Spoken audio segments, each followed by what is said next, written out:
अब देखो बच्चों, अब हम आ जाते हैं नेक्स्ट टॉपिक पर और ये हमारा टॉपिक है एसिड बेस टाइट्रेशन। ओके, तो देखो बच्चों, एसिड बेस टाइट्रेशन, इसको मैं बताऊं, पहले टाइट्रेशन को बता दूं।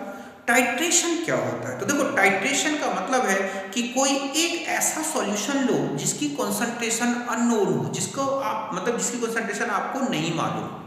ओके, ऐसा सॉल्यूशन लिया जिसकी कॉन्सेंट्रेशन अननोन है। तो ऐसे सॉल्यूशन की जब कॉन्सेंट्रेशन का डिटर्मिनेशन किसी नोन कॉन्सेंट्रेशन वाले सॉल्यूशन, ठीक है, सॉल्यूशन द्वारा किया जाता है तो इसे बोलते हैं टाइट्रेशन।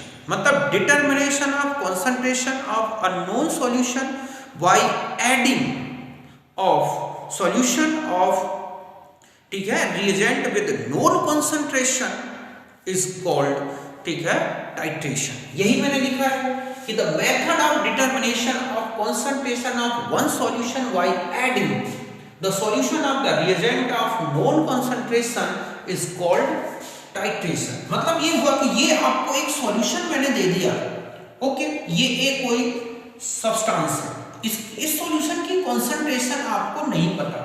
अब आप इसमें कोई ऐसा सॉल्यूशन ऐड करें, ओके, जिसकी कॉन्सेंट्रेशन आपको पता हो, मतलब उस सॉल्यूशन में जो रिएजेंट है उसकी कॉन्सेंट्रेशन आपको पता है, तो इस तरह से सॉल्यूशन को ऐड करके फिर इस सॉल्यूशन की कॉन्सेंट्रेशन को डिटरमाइन करें, तो इस प्रोसेस को हम क्या बोलते हैं? टाइट्रेशन।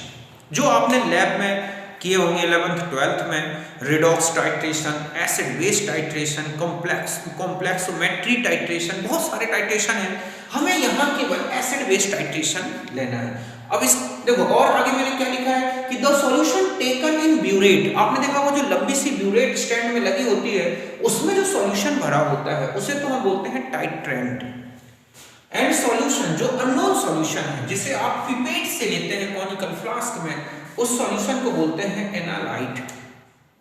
एनालाइट को हम टाइट्रेट करते हैं टाइट्रेंट द्वारा, और ये जो टाइट्रेशन है ये एक इक्विवेलेंस पॉइंट पर बेस्ड है। अभी हम उसको भी डिस्कस करेंगे, वो क्या होता है इक्विवेलेंस पॉइंट, वो इक्विवेलेंट पॉइंट को कैसे डिटरमाइन करें, उसके लिए किन किन सब्सटेंस की जरूरत होती है, उसको हम आगे अभी देखेंगे। तो यहाँ तक तो समझ गए होंगे कि अननोन सॉल्यूशन लिया जाए और उसकी कॉन्सेंट्रेशन का जो है डिटरमिनेशन किसी नोन सॉल्यूशन को ऐड करके किया जाए तो इसे बोलते हैं टाइट्रेशन। ब्यूरेट में जो सब्सटेंस भरते हैं उसे बोलते हैं टाइट्रेंट, और जिसके अननोन सॉल्यूशन ले रखा है उसे बोलते हैं एनालाइट। ओके, अब आता है कि ये क्या होता है एसिड बेस टाइट्रेशन। तो सीधा सा है, एसिड बेस टाइट्रेशन का मतलब titration between acid and base.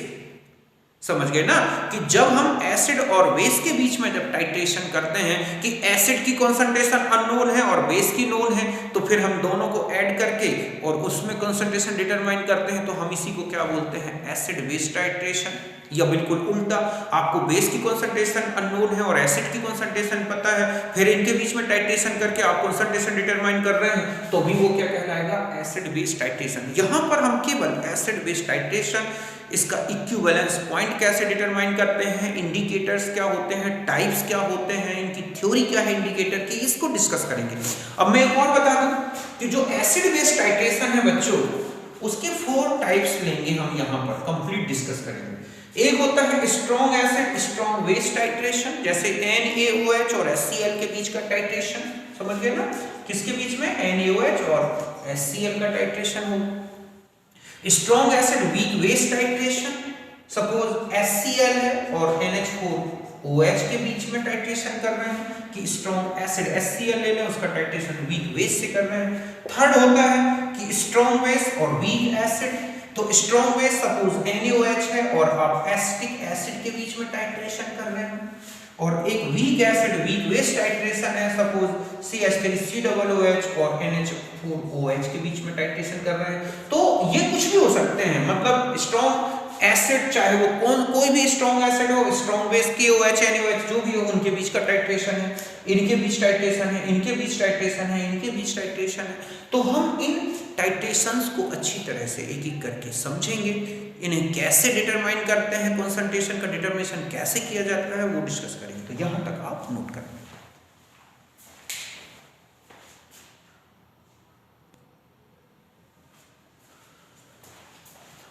अब देखो बच्चों, अब हम आ जाते हैं इक्विवेलेंस पॉइंट और एंड पॉइंट। ओके, तो देखो क्या होता है कि जैसे आप एसिड बेस टाइट्रेशन कर रहे हैं या कोई भी टाइट्रेशन करते हैं, ओके, टाइट्रेंट लेते हैं, एनिलाइट लेते हैं, अब आता है कि इन दोनों के बीच को जब हम इनको मिक्स करते हैं तो इनके बीच में एक रिएक्शन चलती है। रिएक्शन में एक सब्सटेंस मतलब है कि आपने एनालेट को तो फिक्स कर दिया, उसकी अमाउंट को तो फिक्स कर दिया और उसमें आपने टाइट्रेंट मिलाते जा रहे हैं, दोनों के बीच में रिएक्शन चल रही है। तो एक कंडीशन ऐसी आएगी जहां दोनों के बीच में रिएक्शन कंप्लीट हो जाएगी, मींस एनालाइट जो है वो कंप्लीट रिएक्शन कर चुका होगा टाइट्रेंट से। तो वो ऐसा पॉइंट जहां पर एसिड बेस रिएक्शन या टाइट्रेशन की जो रिएक्शन है वो कंप्लीट हो जाती है, उसे ही हम क्या बोलते हैं बच्चों, एंड पॉइंट। फिर से सुने, टाइट्रेशन रिएक्शन जब होती है, जब आप दो सब्सटेंस को मिलाते हैं, नोन और अननोन सॉल्यूशंस मिलाते हैं, तो उनके जो सब्सटेंस हैं, जो उनमें प्रेजेंट हैं, तो उनके बीच में जब रिएक्शन होती है और जब रिएक्शन कंप्लीट हो जाती है बच्चों टाइट्रेशन की, तो उस रिएक्शन को हम बोलते हैं, जहां कंप्लीट होती है उस पॉइंट को बोलते हैं एंड पॉइंट या इक्विवेलेंस पॉइंट। ओके, यही लिखा है स्टोइकियोमेट्रिक, ठीक है, point corresponding to the complete neutralisation of acid by base is called equivalence point. क्योंकि हम एसिड बेस टाइट्रेशन पढ़ रहे हैं तो हम ये कह सकते हैं कि जब हम एसिड और बेस मिला रहे हैं और जहां पर एसिड बेस रिएक्शन कंप्लीट हो गई, मतलब बंद हो गई, तो वहां पॉइंट क्या कहलाएगा, इक्विवेलेंस पॉइंट। अब क्या होता है कि एसिड और बेस आप ले रहे हैं और वो कलरलेस रहते हैं। अब वो कहां पर रिएक्शन कंप्लीट हो गई, ये जनरली एक डायरेक्ट तो ऑब्जर्व नहीं कर सकते कि आप एसिड में मिला रहे हैं बेस या बेस में एसिड और आपको दिख जाए कि एंड पॉइंट कहां आ गया। तो इस एंड पॉइंट का डिटर्मिनेशन करने के लिए एक थर्ड कंपोनेंट यूज होता है, कंपाउंड, जिसे बोलते हैं इंडिकेटर। यहां पर मैंने यही लिखा है, इंडिकेटर्स जो होते हैं कि end point of titration determined by the different compounds, okay, और dyes which are called indicator. These are the substance which indicate end point by change the colour of, okay, the colour of solution. मतलब ये जैसे ही ये जो substance होते हैं indicator, इनको जैसे ही एसिड बेस जो सॉल्यूशन है उसमें मिलाते हैं और एंड पॉइंट आता है तो ये सॉल्यूशन के कलर को चेंज कर देते हैं। मतलब इनका जो कलर है या इनके कलर चेंजिंग की जो नेचर है वो पीएच पे डिपेंड करती है। ओके, यही लिखा है and point by change in the solution because they give different colour in acidic और बेसिक मीडियम। मतलब अगर इनका एसिडिक मीडियम में एक कलर है तो बेसिक मीडियम में दूसरा कलर आएगा।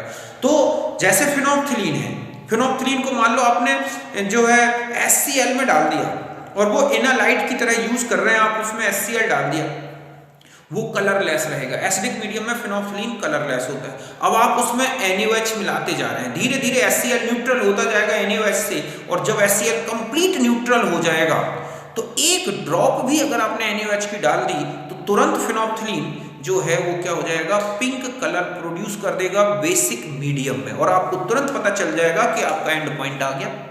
तो समझ गए होगे ना एंड पॉइंट, कि वो पॉइंट जहां एसिड बेस रिएक्शन या टाइट्रेशन रिएक्शन कंप्लीट होती है उसे बोलते हैं एंड पॉइंट। एंड पॉइंट का डिटर्मिनेशन करने के लिए जिन सब्सटेंस का यूज होता है उसे बोलते हैं इंडिकेटर। इंडिकेटर की थ्योरी ये है कि ये एसिडिक या बेसिक मीडियम, एसिडिक मीडियम में अलग कलर और बेसिक मीडियम में अलग कलर देते हैं और इस बेस पर हम एंड पॉइंट का डिटर्मिनेशन कर लेते हैं। जैसे फिनोल्फथलीन है, आप HCl में मिला दें, एनालाइट की तरह यूज करें, आप देखोगे कलरलेस रहेगा। NaOH मिलाएं, टाइट्रेशन कंप्लीट होगा, जैसे ही एक ड्रॉप भी NaOH डालोगे पिंक कलर आ जाएगा, आपको तुरंत पता चल जाएगा कि हमारा टाइट्रेशन कंप्लीट हो गया और एंड पॉइंट आ गया। तो यहां तक बात समझ गए होगे, पहले आप इसे नोट कर लें।